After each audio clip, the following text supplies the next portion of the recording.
From Hollywood, the George Burns and Gracie Allen Show for Hormel and Spam.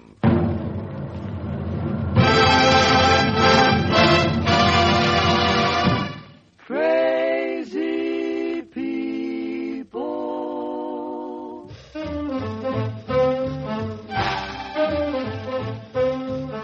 Spam, rebop, boom, spam.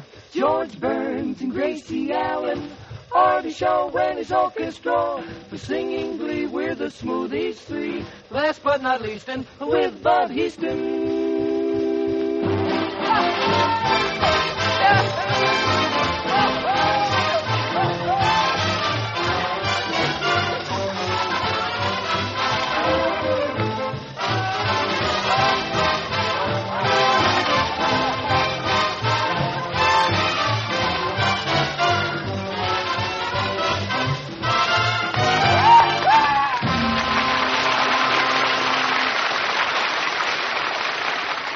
Yes, George and Gracie have dropped in for another visit. Of course, you've been expecting them, but what about those folks who drop in unexpectedly at mealtime? Well, don't fret, don't fuss, just serve Spam, S-P-A-M. This tender, juicy meat is perfect for hurry-up meals. It's all ready to eat. Just open the Spam can, slice it, and serve with sliced tomato or a salad. Spam is always ready for quick action because this delicious meat doesn't need refrigeration. And the rich, satisfying goodness, the tempting taste of Spam always makes a hit. Get a supply of Spam when you shop tomorrow and try the easy recipes on the label. You'll discover the easy way to please your unexpected guests because cold or hot, Spam hits the spot.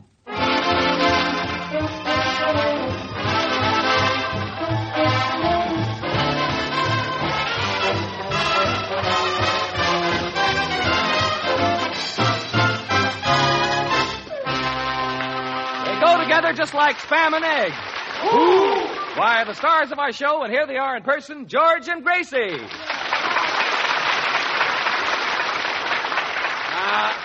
Thank you very much. Folks, you'll have to forgive me if I'm a little out of breath. But the minute we hear Artie Shaw's music, all of us on the stage here, we just have to dance. Oh, yes. George, did you see Bud and me doing the rumba? Yeah, what was that? Artie Shaw was playing a foxtrot, and why were you and Bud doing a rumba? Well, Bud used to be a football player. Well, what's a football player got to do with a rumba? Well, he's used to keeping the backfield in motion. I see. So, Bud, the rumba is the only dance you can do, huh? Oh, no, George. Do you know the can-can? Uh-huh. It's full of spam. Yeah, oh. Nice plug. Well, thanks, George. You're a pretty good dancer yourself. Oh, it's really nothing. Of course, I was a student of Nijinsky. Really? Let me hear you say something in Nijinsky. Say about a temper. Oh, good. It's not a language.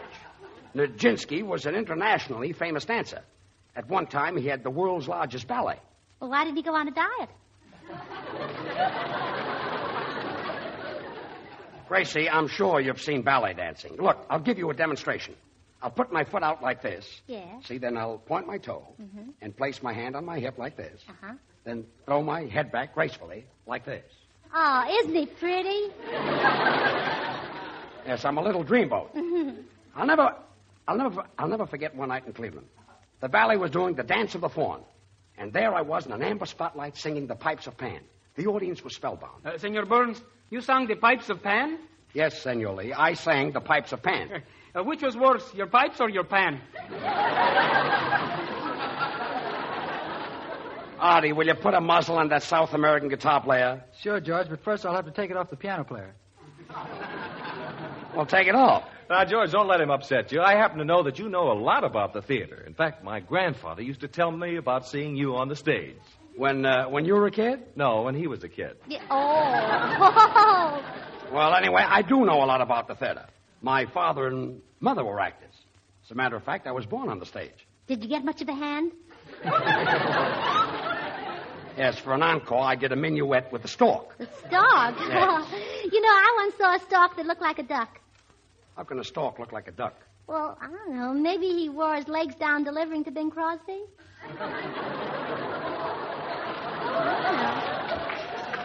Yes, well, maybe. Where was I? Oh, yes, Nijinsky. Ah, those were the days. What acts they had in vaudeville. Bankoff and Gurley, Tittenfest and Lee, Croveney Brothers and Croveney.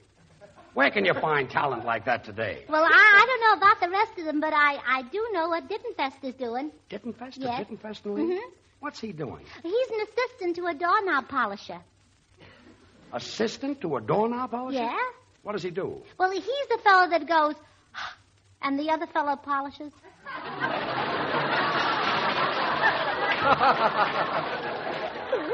That's some job. George, as long as you're in an old-time mood, we smoothies would like to sing a real oldie, Alabama Bound. Okay, kids. Alabama Bound.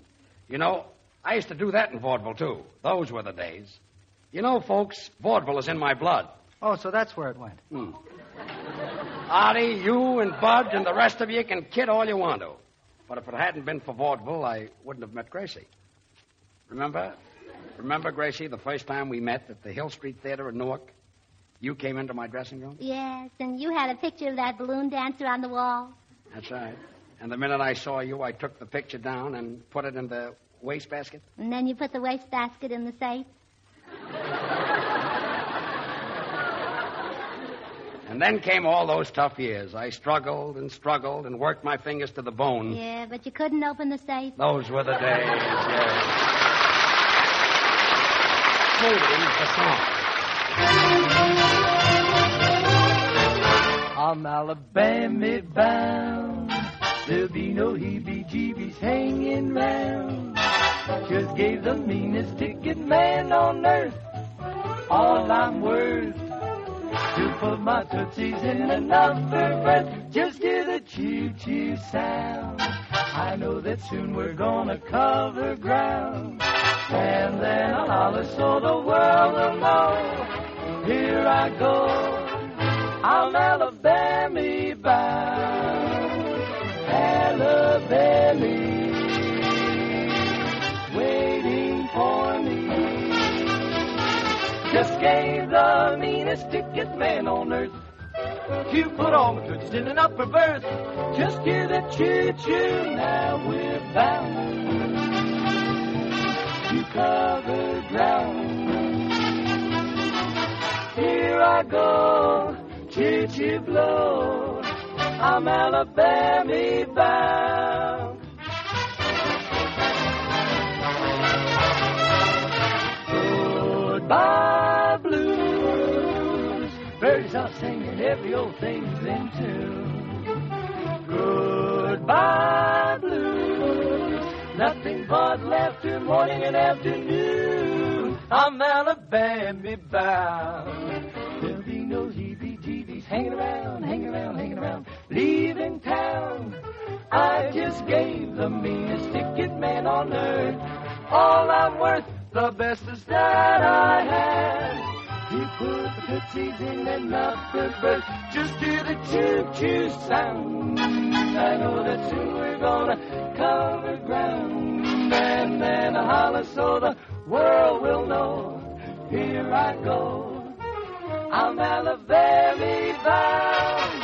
I'm Alabama bound. We're leaving this town. From now on, not a frown, 'cause we're Alabama bound.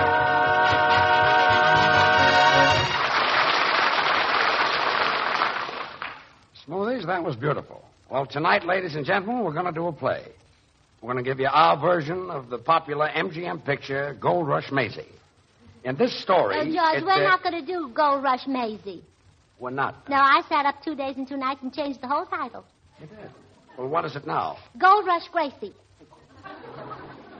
That's some twist. That Isn't took you it? 2 days and 2 nights. Mm-hmm. How did you happen to think of changing Maisie to Gracie? Just blind luck, I guess. Well, all right, I'll do it your way. Tonight, ladies and gentlemen, we're going to do a play entitled Gold Rush Gracie. And I know you're going to like it because it's got a lot of old numbers. And I love old numbers. No, eso a mí me consta. Yo sé que a ti te gustan mucho los números viejos. Artie, what did Senor Lee say? Well, George, he says he knows you love old numbers. Oh, he does, huh? Yeah, he saw you out with one last night. Senor Lee, every week you start some new trouble. Why don't you go home and stay home? I cannot do that. My father, she has the measles. My father, she has the measles? Your father, too? Look, Senor, your father, he has the measles. Your mother, she has the measles. Your brothers, they have the measles. Catching, isn't it? Oh. Well, tonight, ladies and gentlemen, we're going to do a play entitled Gold Rush Gracie. Now. No? Now, I changed the title. What is it now? Gracie of the Brown Derby. Gracie of the Brown... This is a story about a gold mine. What do you think the Brown Derby is?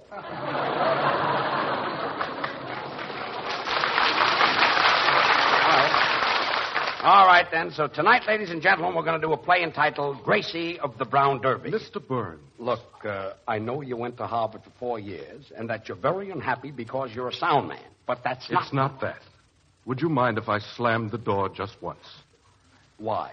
I read tonight's script, and I noticed that there are no sound effects for me. Well, you're still getting paid. Yes, I am getting paid. Could I please slam the door just once? Well, all right, slam the door. Ah, now I feel better. Why? I refuse to accept charity.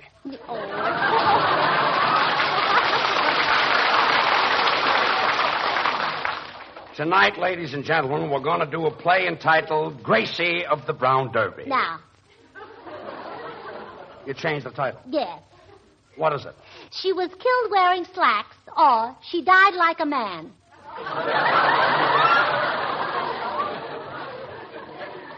All right, ladies and gentlemen, tonight we're going to do a play entitled She Was Killed Wearing Slacks, or She Died Like a Man. George, I hate to interrupt, but tonight I'd like to repeat Frenesy, the number I played on the opening show, because there's a very fine musician waiting to hear it.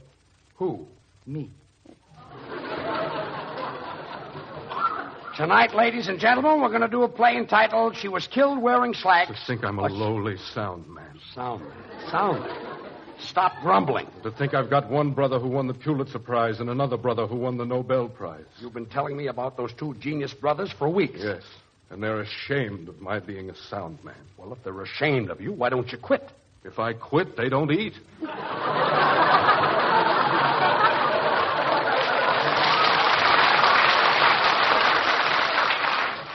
All right, ladies and gentlemen, tonight we're going to do a play entitled... Perdón, Senor Burns. What is it, Senor Lee? How about a part for me in the sketch? Sketch? It's sketch. You don't even know your ABCs. I do, too. A, B, C. Well? There's more? Tonight, ladies and gentlemen, we're going to do a play entitled She Was Killed Wearing Slacks, or She Died Like a Man.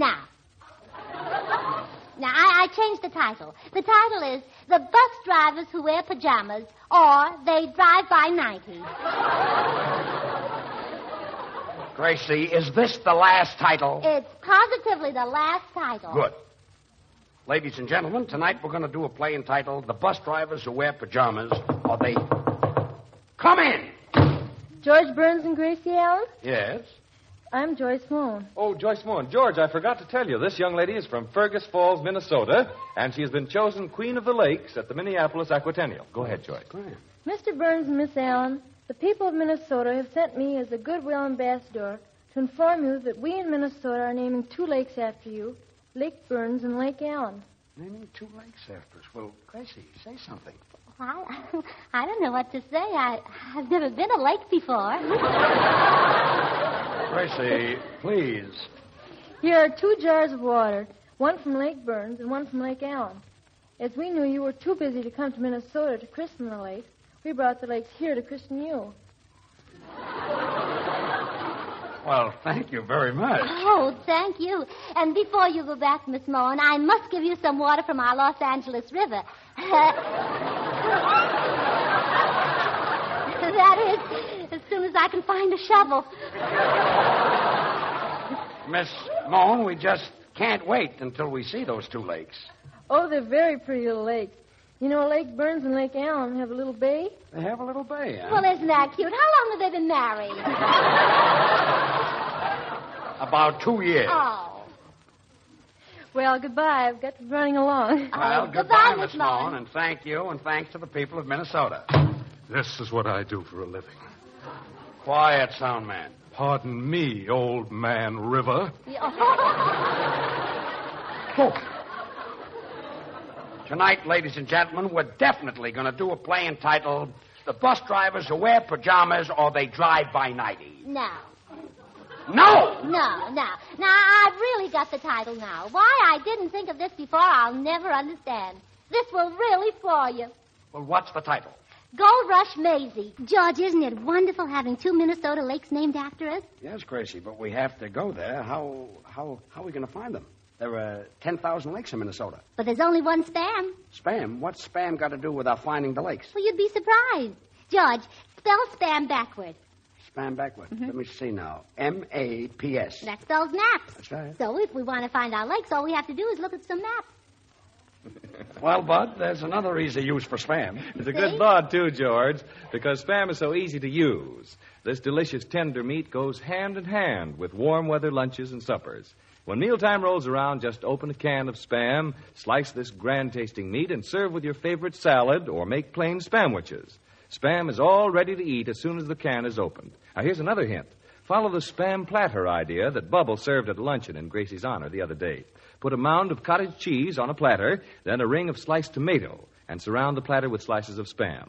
Decorate with radishes and olives, and you're all set to entertain in grand style. Oh, and boy, was that good. Yes, Gracie. The meaty flavor, the satisfying taste of Spam makes the meal complete, and you can see it's so easy. When the family says, "What do we eat?" surprise them with Spam, S-P-A-M. Then try the easy recipes on the label. Be sure to ask your food dealer for Spam, a Hormel product, when you shop tomorrow. Slice it, dice it, fry it, bake it, cold or hot. Spam hits the spot.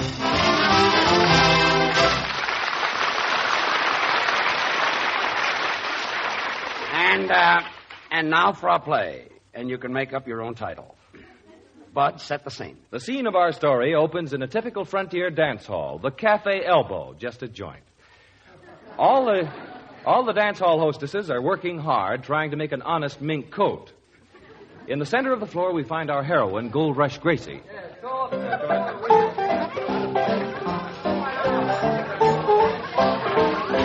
Well, the dance is over, Killadilly Shaw, and I sure enjoyed it. I'm mad about you, Gold Rush Gracie. You got me walking around in circles. Well, with your bow legs, what else can you do? Hello, Gold Rush Gracie. Sheriff Burns. Sheriff, you're just in time. Dead-Eye Dawson is here. Dead-Eye Dawson? Yeah. Why, he's a killer. Quick, let's call the posse. Oh, I can't. Why not? The posse's outside having kittens. Out of my way, Gold Rush. I'll get him. Where is he? Oh, there he goes. He's heading for the free lunch counter. Well, out of my way. Ouch. Oh. You got him, Sheriff. I got him? Well, where did I get him? Between the chopped liver and the cold cuts. That's a mighty painful place. Well, there goes Dead-Eye Dawson, the only real bad man in the town. The only man I could have loved and married. I love bad men. I love good men. I love tall men and I love short men. I love men. Quiet. I can go on like this for years. I know. Gold Rush Gracie, according to the terms of your father's will, if you're not married by 5 o'clock today, your gold mine goes back to the one your father hates the most. You mean to Mama? Yes, I mean to Mama. And Gold Rush, you've only got a few minutes left to pick out a man and get married. What do you say? Nick, give me a drum roll. Drum. Now, come on, boys. Get around me. Boys, you all know I'm going to lose the gold mine if I don't get married before 5 o'clock. That's right. Yes, sir. So now we're going to hold a contest, and the toughest man gets me and my gold mine. Oh, boy, that's going to be Oh, but wait a minute, boys. Wait a minute. The man I marry must be as bad as my pappy. Well, what does your pappy do? Well, he once met an Italian with a sore throat, and pappy did something that was terrible. What did he do? He tied knots in his spaghetti. He did he? Yeah. Make way for Gold Rush Gracie's new husband. Gold Rush, you don't have to look any further. I'm the baddest man in town. The rest of these here fellas are all sissies. Sissies? Did you hear that, men? This fella says that you're all sissies. Well, are you all sissies? Well, are you all sissies? Well, are you? Don't rush us, kid. We're trying to think.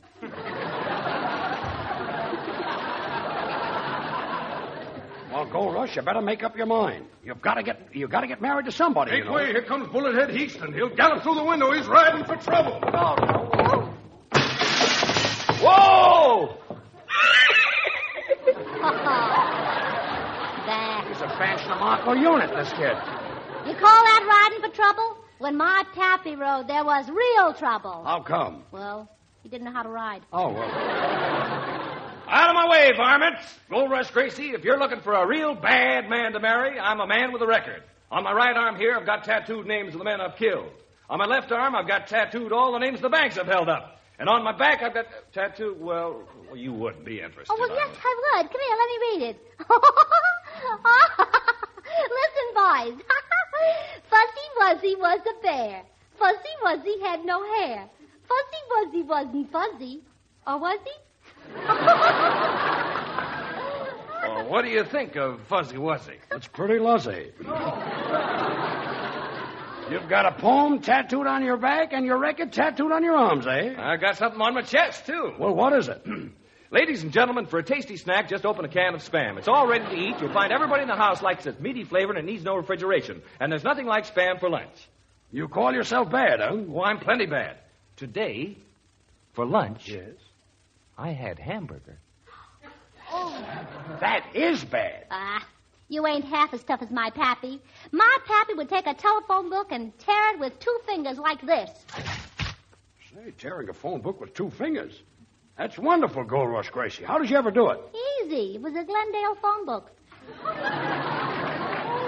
Well, it's no use, Gold Rush Gracie. You'll have to go a long way to find anybody as tough as your pappy. From there to here is far? Yeah. You're tougher than her pappy? You really think so? What makes you so bad? I'm the black sheep of my family. I'm in bad with my uncle. I'm in bad with my father. I'm in bad with my cousin. And it's no good. Why? It's too many in one bad.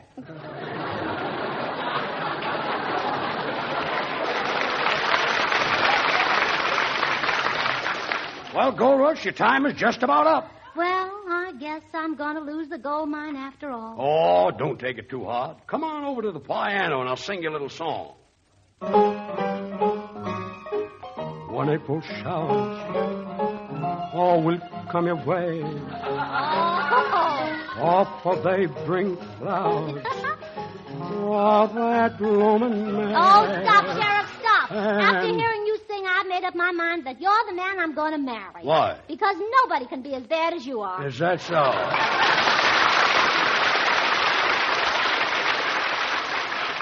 And now, ladies and gentlemen, that was the story of Gold Rush Gracie. Now, Now? I changed the title. Quiet, quiet. Gracie will now sing I'm Nobody's Baby. Play it out there.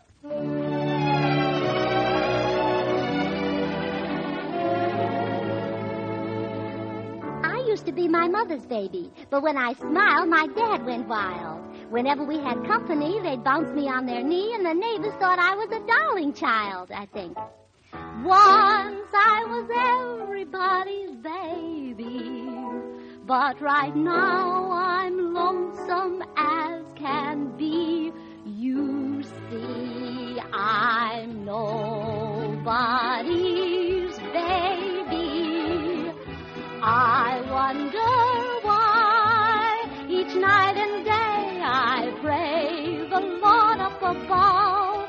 Oh, please send me down somebody to love, but nobody wants me. I'm blue somehow. Won't someone hear my plea and take a chance with me, because I'm nobody's baby now. Oh dear Beatrice Fairfax, what shall I do? Sign perplexed. Why, oh why do they shy when they spy that gleam in my eye? I'm 5'2" with eyes of blue, and people tell me I'm attractive. I can cook and sew, but my evenings aren't very active. So won't you hear my cry and take a chance on I, because I'm nobody's baby now, but I'll get somebody's baby somehow.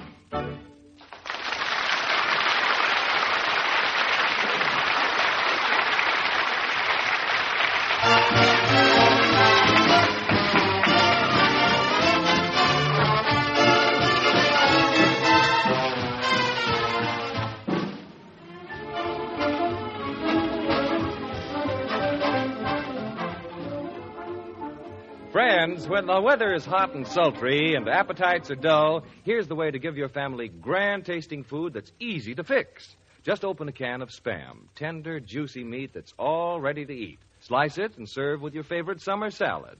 The delicious taste, the meaty, satisfying flavor of Spam wins approval from the huskiest appetite. Ask your food dealer for Spam when you shop tomorrow. Try the easy recipes on the label. Be sure you ask for S-P-A-M Spam. Thanks, Bud. Well, Gracie, say goodnight. Oh, good night. Say, Gracie, wasn't that nice to have 2 lakes named after us? Yes, but Jack Benny had a mountain named after him. A mountain? Yeah. What is that? Mount Baldy. Good night, folks.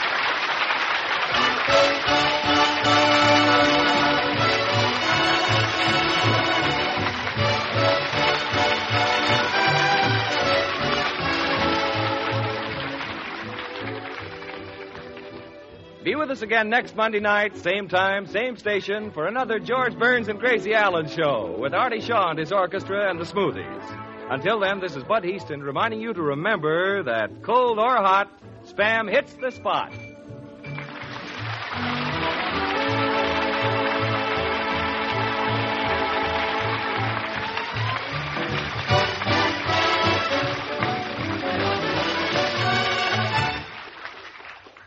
Have you tried Hormel chili con carne? You may think you don't like chili, but chili con carne, the way Hormel makes it, is different, and everybody likes it. Double your money back if you don't like it. Try Hormel chili con carne tomorrow. This is the National Broadcasting Company.